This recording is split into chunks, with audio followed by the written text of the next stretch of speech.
प्रिय भक्तों, हरे कृष्णा। आज हम सुनाने जा रहे हैं गीता जी की श्रीमद् भगवत गीता जी के चौथे अध्याय की महाकथा। एक बार क्या हुआ कि पार्वती जी से शंकर भगवान बोलते हैं, शिव जी पार्वती जी से कहते हैं, हे पार्वती, आज मैं तुमको सुनाने जा रहा हूँ चौदहवें अध्याय की महाकथा। एक बार सिंघल द्वीप में भारतवर्ष के सिंघल द्वीप में विक्रम बेताल नाम के राजा राज करते थे। विक्रम बेताल नाम के जो राजा थे बहुत ही वीर थे, बहुत ही साहसी थे। उनकी बहुत सारी कथाएं हम लोगों ने पढ़ी हुई हैं। तो वो राजा अपने राजकुमारों सहित शिकार करने के लिए वन में गए। जैसे कि पहले के राजा लोग होते थे, वो शिकार के बहुत ही शौकीन होते थे। तो शिकार करने के लिए वन में गए। तो वो शिकार करने के लिए दो कुतियों को और बाकी सैनिकों को, राजकुमारों साथ लेकर गए। तो वहां पर उन्होंने, जैसे कि खरगोश थे, तो खरगोश के पीछे अपनी दोनों कुतियां छोड़ दी उन्होंने। जैसे कि कुतियां होती हैं, उस खरगोश के पीछे दौड़ने लगी। बहुत दौड़े, लेकिन खरगोश भी इतना तेज था कि वो तो ऐसा लग रहा था मानो कहीं हवा में उड़ा जा रहा हो। तो वो हवा में ऐसे लगा मानो वो हवा में उड़ा जा रहा हो।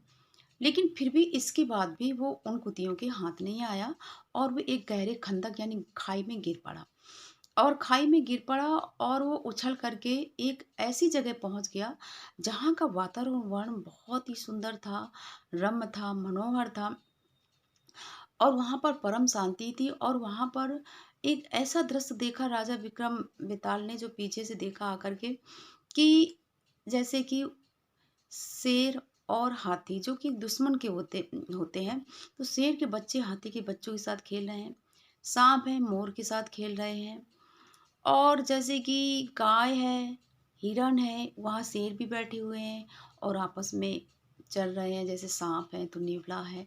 इस तरह के, मतलब वहाँ के वातावरण इस तरह का था, वहाँ के सारे देश भाव मिट गए थे।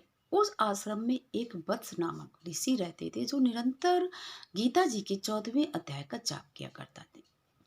उन्हीं के 14वें अध्याय के महात्म से वहां का वातावरण की द्वेष भावना बिल्कुल मिट गई थी और बहुत ही शांति हो गई थी।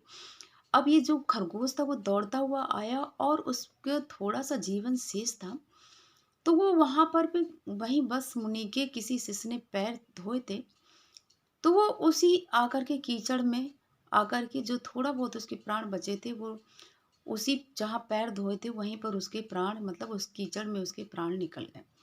इतना होना ही था कि वो उसने तो जैसे उसके प्राण निकले तो सुंदर सा शरीर धारण करके वो स्वर्ग को लोक को चला गया। अब वहां से पीछे से कुतिया भी आई।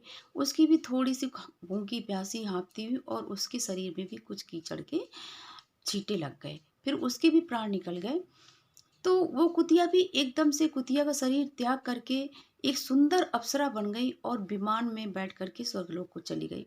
ये सब वत्स मुनि के ऋषि स्वकंधर देख रहे थे। तो स्वकंधर मुनि थे, वो हंसने लगे। तो पीछे से जब राजा विक्रम बेताल भी आए थे, उन्होंने सब देखा। तो उन्होंने पूछा कि हे मुनि जी, ये बताइए आप हंस क्यों रहे, क्या कारण है। तो फिर स्वकंधर ऋषि ने उनकी सारी बातें बताई कि हे राजन, ये प्राचीन काल में जो खरगोश और क्या कहते हैं कुतिया है, ये पति पत्नी थे। खरगोश एक केशव नाम के ब्राह्मण थे, जो बहुत ही पाखंडी, धूर्त और क्या कहते हैं धन लोभी, जो भी अवगुण होते हैं वो थे। और उनकी पत्नी का नाम था विलोभना। वह स्वच्छंद व्यवहार करने वाली थी। उसने कभी भी अपनी पति की बात नहीं सुनी, पति की बात नहीं मानी और उनके प्रतिकूल आचरण करने वाली थी।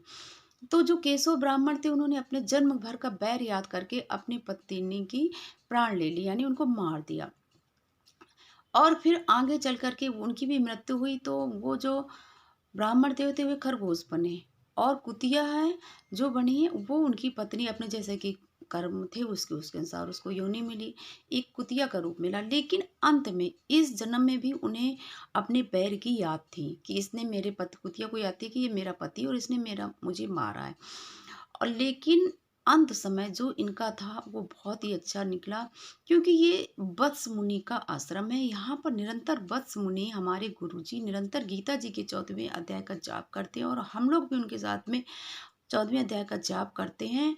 और उसी समय ये कुतिया खरगोश मेरे पैर के धोए हुए मिट्टी कीचड़ में लगकर इनके प्राण निकले तो गीता जी के 14वें अध्याय के प्रभाव से इन्हें स्वर्ग लोक की प्राप्ति हुई। कहने का मतलब गीता जी का बहुत ही महात्मा है और गीता जी से ये बहुत छोटी छोटी बातें हैं।